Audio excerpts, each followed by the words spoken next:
Hello students, my name is Azhar Khan and welcome to my YouTube channel Khan trickster. आज की इस class में हम करेंगे इंट्रोडक्शन ऑफ नंबर सिस्टम, जो कि है हमारा लेक्चर नंबर 1 ऑफ क्वांट्स। इस चैप्टर से शुरुआत इसलिए कर रहे हैं क्योंकि क्वांट्स का ये बेसिक चैप्टर है और हर चैप्टर इससे कहीं ना कहीं लिंक करता है। क्यों?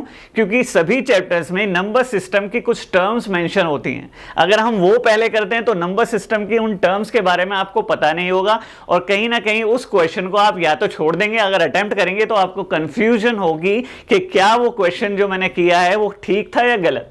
तो उसी कंफ्यूजन से दूर होने के लिए, बचने के लिए क्वांट्स की शुरुआत हम नंबर सिस्टम से करते हैं। तो चलिए आज की क्लास को शुरू करते हैं और लेक्चर बहुत इंपॉर्टेंट है, इसलिए इस लेक्चर को एंड तक जरूर देखिएगा। देखिए नंबर सिस्टम। देखिए सभी नंबर्स जितने भी आप देखते हैं, आप चाहे स्कूल लेवल की मैथ्स बुक उठाइए या किसी भी ग्रेजुएशन, पोस्ट ग्रेजुएशन, पीएचडी की भी कोई भी बुक उठा लीजिए, अगर आप वहां कोई नंबर देख रहे हैं पर्टिकुलर, तो वो क्या होगा? वो एक कॉम्प्लेक्स नंबर होगा। वो क्या होगा? एक कॉम्प्लेक्स नंबर, सम्मिश्र संख्या। ठीक है, तो कॉम्प्लेक्स नंबर की डेफिनेशन होती है वो नंबर जो दो चीजों से बने हों, एक रियल नंबर और एक इमेजिनरी नंबर। अब रियल नंबर्स को क्या कहा जाता है? वास्तविक संख्या। और इमेजिनरी नंबर्स को क्या कहा जाता है? काल्पनिक संख्या। इनके नाम, इनका मीनिंग आपको समझा देंगे। रियल नंबर्स मतलब जो रियल में एग्जिस्ट करते हैं, जो रियल में एग्जिस्ट करते हैं। आपने नंबर लाइन का नाम सुना होगा, सेंटर में 0, राइट साइड पॉजिटिव नंबर होते हैं और left side negative number, right. तो रियल नंबर्स की डेफिनेशन ये होती है कि वो सभी नंबर्स जो हम नंबर लाइन में मेंशन या डिनोट कर सकें, उनको हम बोलते हैं रियल नंबर्स, वास्तविक संख्या। और इसकी उल्टी इमेजिनरी नंबर्स कौन से होते हैं? वो नंबर्स जो हम नंबर लाइन में डिनोट नहीं कर सकते, वो होते हैं हमारे इमेजिनरी नंबर्स, यानी कि काल्पनिक संख्या। जैसे इसका एग्जाम्पल ले लेते हैं। इसका एग्जाम्पल तो बहुत सारे, कोई भी नंबर आप देख रहे हैं, ये सभी क्या हैं? रियल नंबर्स हैं, चाहे वो डेसिमल में हो, चाहे वो फ्रैक्शन में हो, ये सभी क्या होते हैं? Real numbers. अब इमेजिनरी नंबर्स की बात करें तो एक टर्म आती है आयोटा, इसको बोलते हैं आयोटा। इसकी वैल्यू होती है √-1, राइट। तो यानी कि अगर अंडर रूट में कोई वैल्यू दे रखी है नेगेटिव में, तो वो क्या होगा? एक इमेजिनरी नंबर।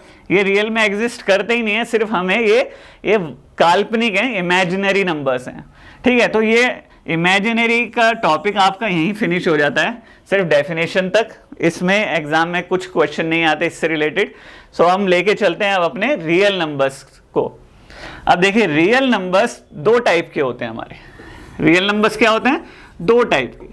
एक होते हैं रैशनल नंबर और एक होते हैं इररेशनल नंबर। रैशनल नंबर है परिमेय संख्या, इररेशनल नंबर्स हैं तर्कहीन संख्या। देखिए रैशनल नंबर क्या होते हैं? जिस नंबर्स को हम p/q की फॉर्म में डिनोट कर सकते हैं वो होते हैं rational number.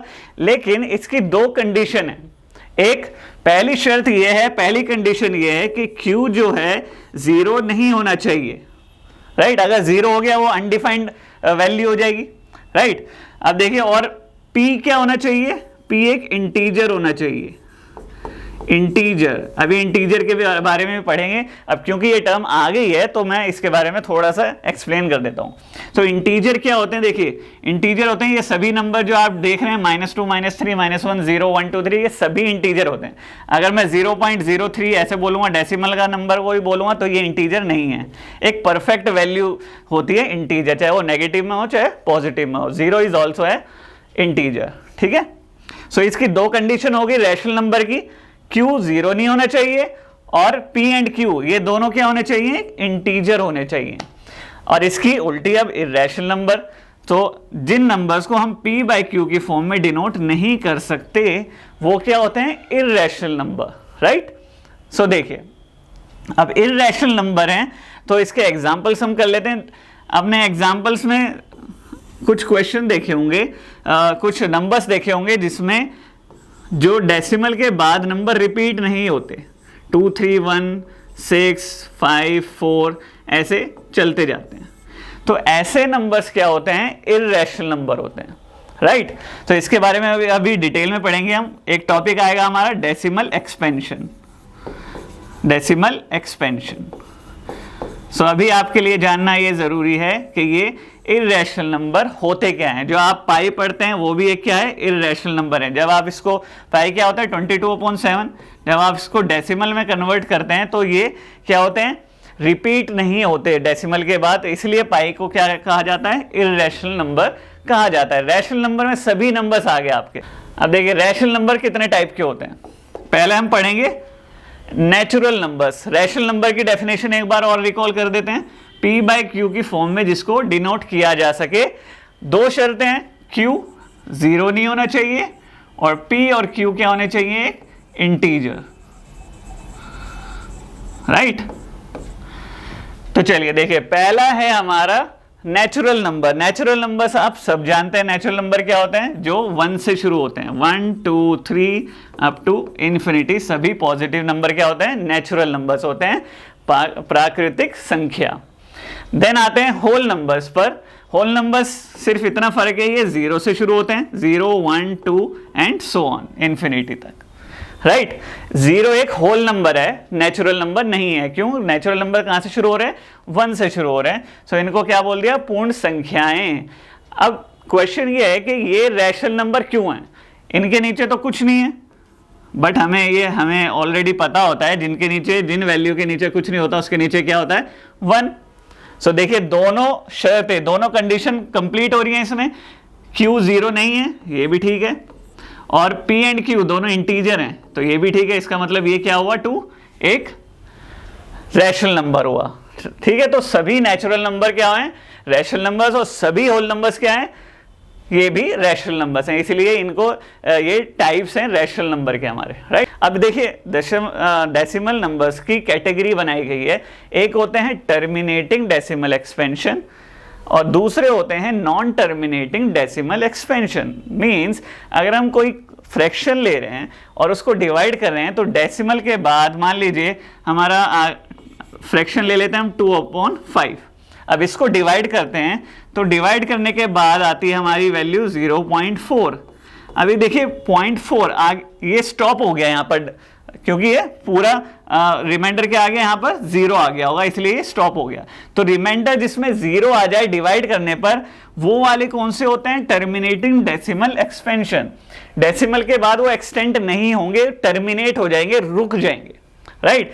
Non terminating decimal expansion होंगे जो नहीं रुकेंगे, डेसिमल के बाद चलते रहेंगे, उनकी डिवीजन चलती रहेगी और रिमाइंडर कभी भी 0 नहीं आएगा। तो ऐसे भी नॉन टर्मिनेटिंग डेसिमल एक्सपेंशन के भी 2 टाइप होते हैं भाई।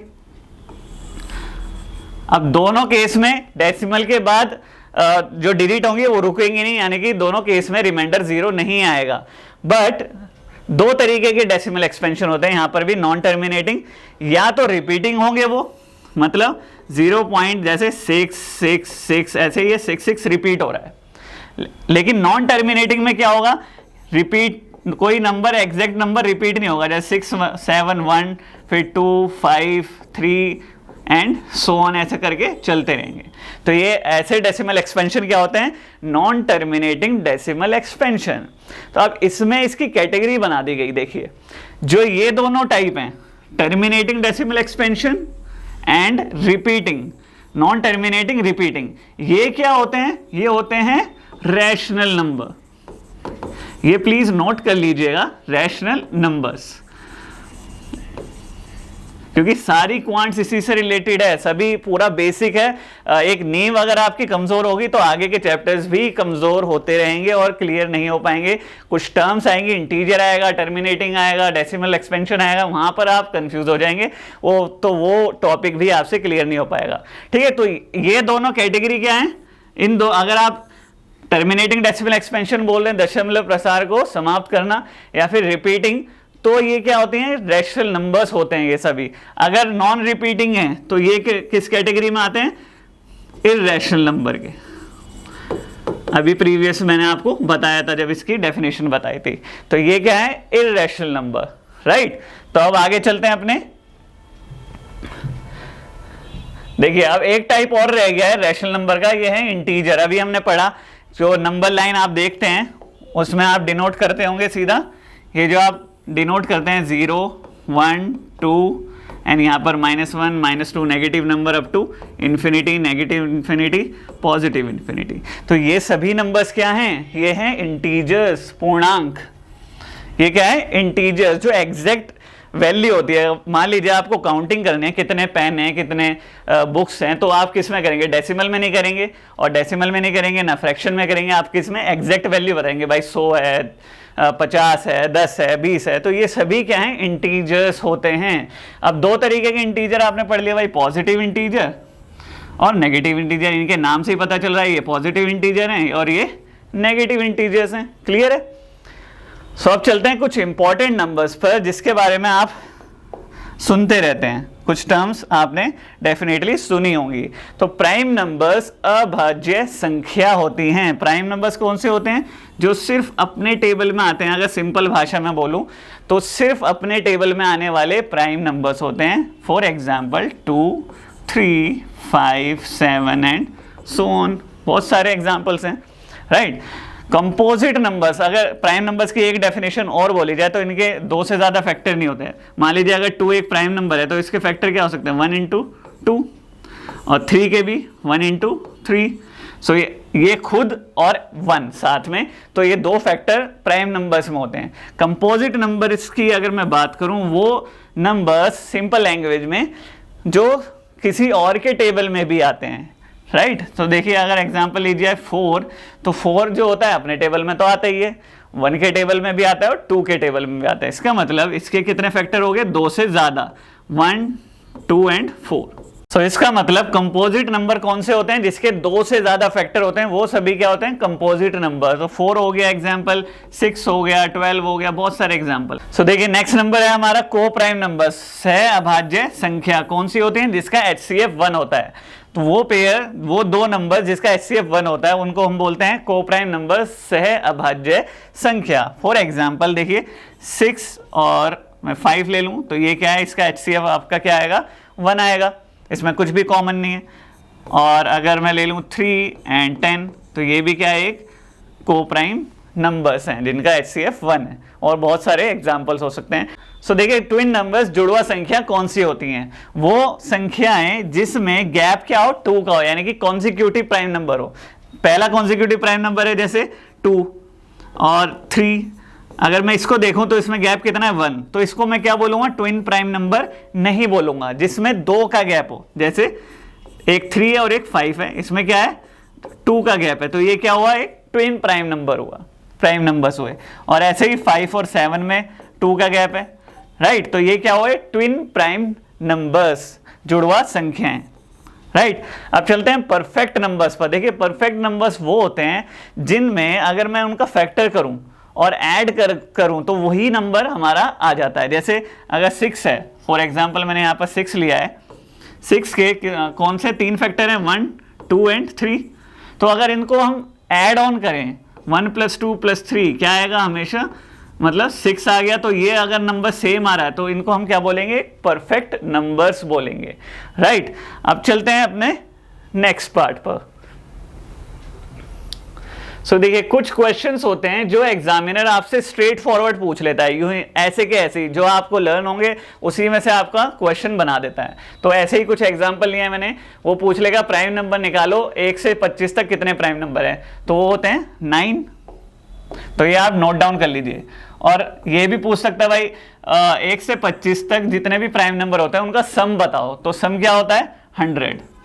1 से 50 तक 15 होते हैं और उनका सम क्या होता है? 328। 1 to 75 होते हैं 21 और उनका सम होता है 712।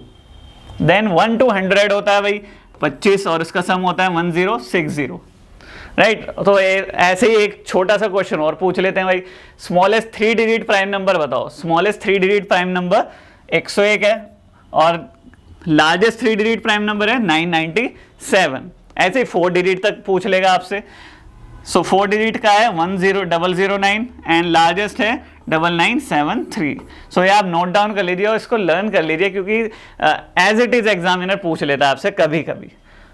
तो चलते हैं अपने नेक्स्ट पार्ट पर अब। सो अगर आपको मान लीजिए चेक करना पड़े कि कोई नंबर प्राइम है या नहीं, तो वो कैसे करेंगे आप? तो एक इसकी ट्रिक होती है, तो वो मैं आपको बता देता हूँ। देखिए फर्स्ट क्वेश्चन मैंने एग्जाम्पल के तौर पर ले लिया कि आपको चेक करना है 97 एक प्राइम नंबर है या नहीं। तो आपको इसके लिए क्या करना पड़ेगा, देखिए सबसे पहले आप कर लीजिए इसको अंडर रूट में, स्क्वायर रूट ऑफ 97 हो गया। अब स्क्वायर रूट ऑफ ये किसके नज़दीक है सबसे, 100 का स्क्वायर रूट क्या होता है 10, और स्क्वायर रूट ऑफ 81 9 आता है। तो क्लोज कौन सा नंबर है भाई, 100 है। तो इसका मतलब मैं क्या लूंगा, 10 लूंगा। अब 10 से नीचे नीचे जो प्राइम नंबर्स आते हैं वो कौन से होते हैं, आप वो नोट डाउन कर लीजिए। प्राइम नंबर्स पहला है भाई 7, देन है 5, देन है 3, देन है 2। अब आपको चेक करना है कि ये चारों नंबर इससे डिविजिबल हैं या नहीं 97 से।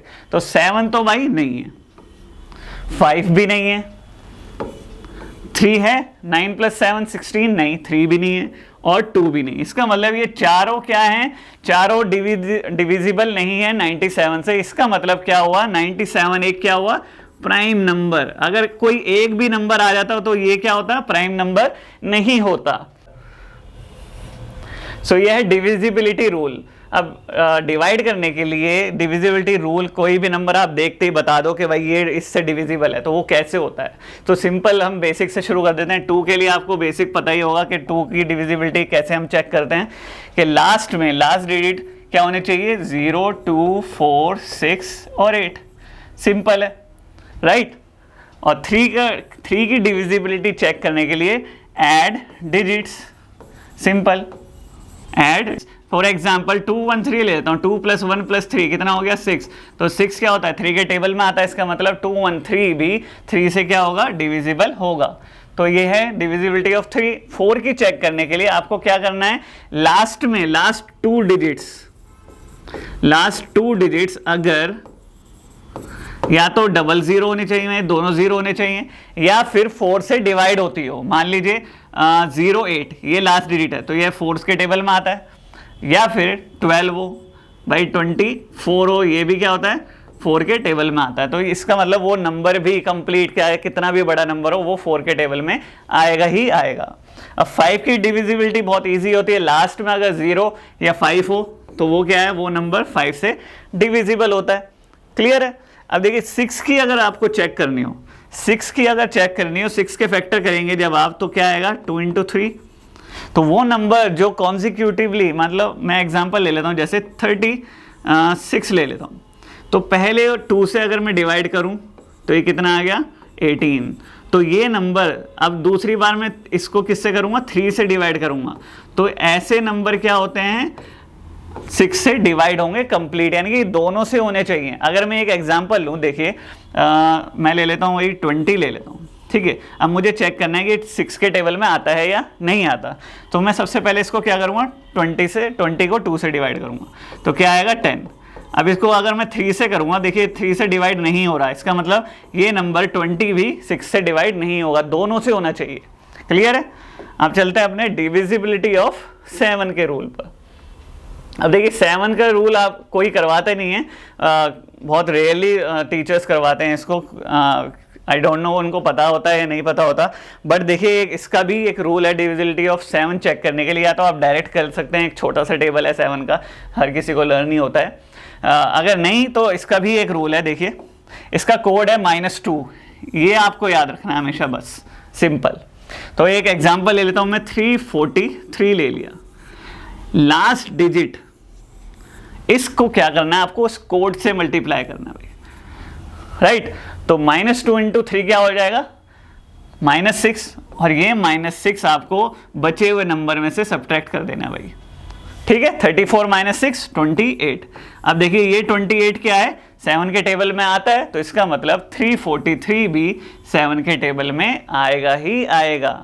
क्लियर है। तो ये था हमारा डिविजिबिलिटी ऑफ 7।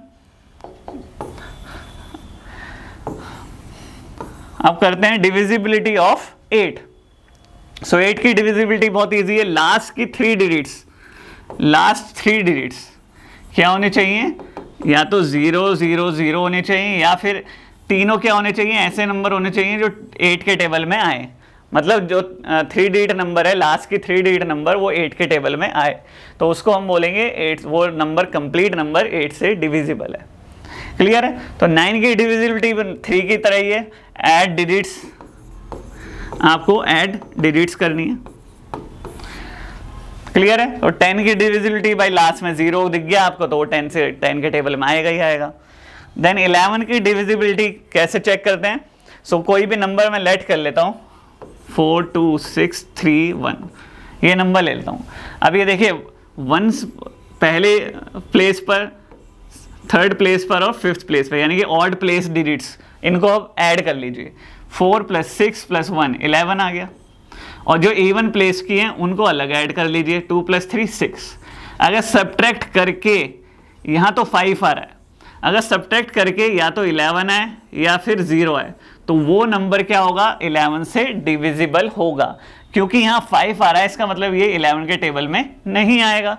तो ये है 11 का डिविजिबिलिटी रूल, राइट। इसके इतने हम एग्जाम्पल नहीं करवा रहे क्योंकि बहुत ईजी टॉपिक है, इसको जल्दी जल्दी लेकर चल रहे हैं। अब चलिए आगे देखते हैं। डिविजिबिलिटी ऑफ 11 हो गया। 12 की डिविजिबिलिटी जैसे हमने 6 की भाई, 6 की क्या की? 2 और 3 से डिवाइड होना चाहिए वो। ऐसे ही 12 की डिविजिबिलिटी है भाई, 3 × 4 होता है, तो वो नंबर क्या होना चाहिए? इन दोनों नंबर से डिवाइड होना चाहिए। जैसे एग्जांपल ले लेते हैं हम, 12 के टेबल में ही आने वाला नंबर 60 ले लिया भाई, तो अगर मैंने इसको 3 से डिवाइड किया तो क्या आया हमारा? 20। अब ये 20 जो है वो 4 से डिवाइड होना चाहिए, तभी क्या होगा? वो नंबर 12 से डिविजिबल होगा। क्लियर है? अब देखिए 13, जैसे हमने 7 की डिविजिबिलिटी के लिए, 7 की डिविजिबिलिटी के लिए कोड क्या लिया था? -2। क्लियर है? ऐसे ही आपको क्या करना है? +4 13 के लिए कोड रखना है, 17 के लिए -5 एंड 19 के लिए +2 एंड 23 के लिए +7। तो ये कोड आपको याद रखने हैं इनकी डिविजिबिलिटी चेक करने के लिए। क्लियर है? सो इसके एग्जांपल में एक 13 का एग्जांपल आपको दे देता हूं, इसमें सेम वही करना है, 7 का डिविजिबिलिटी रूल लगेगा।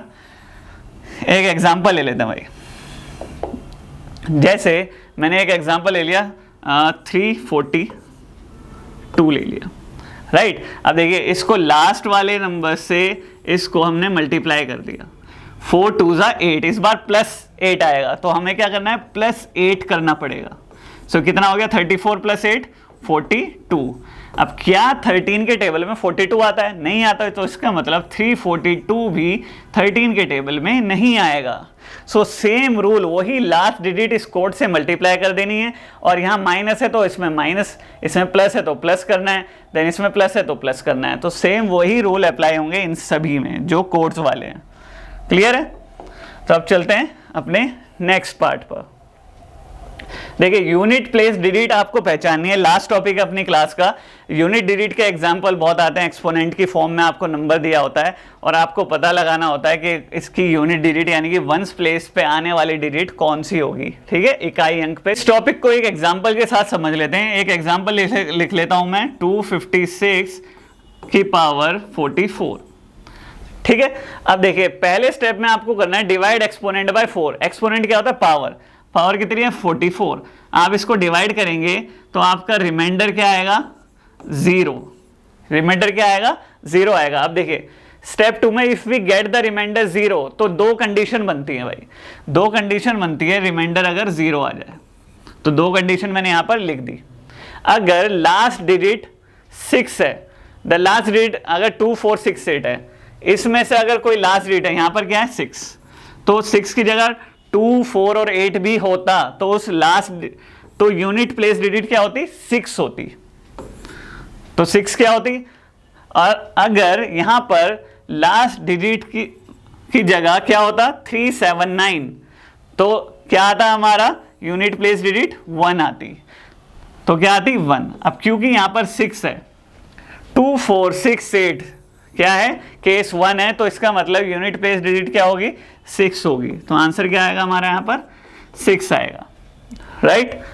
अगर यहां पर मान लीजिए एग्जांपल 257 की पावर 44 होती तो क्या आता भाई? 4 से डिवाइड किया, अब लास्ट डिजिट देखी 7, तो क्या आ गया? 7 अगर लास्ट डिजिट है तो रिमाइंडर, तो यूनिट प्लेस डिजिट क्या होगी? 1 होगी, राइट। अब एक एग्जांपल ऐसा कर लेते हैं जिसमें हमारा रिमाइंडर 0 ना आए, 0 के अलावा कुछ और आए। क्लियर है? तो 0 के अलावा अगर कुछ और आए, एक एग्जांपल देख लेते हैं इसका भी। मान लीजिए मैंने एक एग्जांपल ले लिया 43 टू द पावर 4 3 1। क्लियर है? तो अब इसमें आप 4 से पहले स्टेप में डिवाइड करेंगे तो आपकी क्या आएगी, 43 की पावर कितनी बचेगी, डिवाइड करेंगे रिमाइंडर कितना आएगा, 3 बचेगा। ठीक है, तो ऐसे हमने रिमाइंडर इसके ऊपर लिख दिया। अब इसकी यूनिट प्लेस डिजिट कैसे निकालनी है आपको, इस यूनिट ये वाला नंबर उठाना है यूनिट प्लेस पर 3 और इसकी पावर रख देनी है यही वाली 3। तो 3 टू द पावर 3 क्या होता है, 27। तो आंसर क्या आ गया हमारा यूनिट प्लेस का, 7। सो क्लियर है आपको? अब तीनों कंडीशन हमने देख लिया। जब रिमाइंडर 0 आए तो 2 कंडीशन बनती हैं। अगर उसकी यूनिट प्लेस जो नंबर दिया हुआ है अंदर बेस दिया हुआ है, अगर वो 2 4 6 8 है तो यूनिट प्लेस क्या होगी, 6 होगी। अगर वो 3 7 9 है तो क्या होगी, 1 होगी। ठीक है, और अगर रिमाइंडर 0 नहीं आता तो आपको क्या करना है, पहले स्टेप वही है, डिवाइड करना है 4 से। अब रिमाइंडर रख देना है यहाँ पर, और रिमाइंडर रखने के बाद ये जो यूनिट प्लेस की डिजिट है उस पर रख देना है, ये पावर लग जाएगी। देन इसको सॉल्व करके जो नंबर लास्ट में आएगा वही क्या होगी, आपकी यूनिट प्लेस डिजिट। ठीक है, सो ये था हमारा नंबर सिस्टम का इंट्रोडक्शन। सो आज की क्लास में सिर्फ इतना ही करेंगे। अगर आपने अभी तक चैनल को सब्सक्राइब नहीं किया है तो चैनल को सब्सक्राइब करके बेल आइकन को जरूर प्रेस कर दें, ताकि कोई भी क्वांटिटेटिव एप्टीट्यूड की रीजनिंग के जो लेक्चर्स हम अपलोड करने वाले हैं डेली, आपसे एक भी लेक्चर मिस ना हो। ठीक है, सो मिलेंगे आपसे नेक्स्ट लेक्चर में। Thank you so much for watching the video.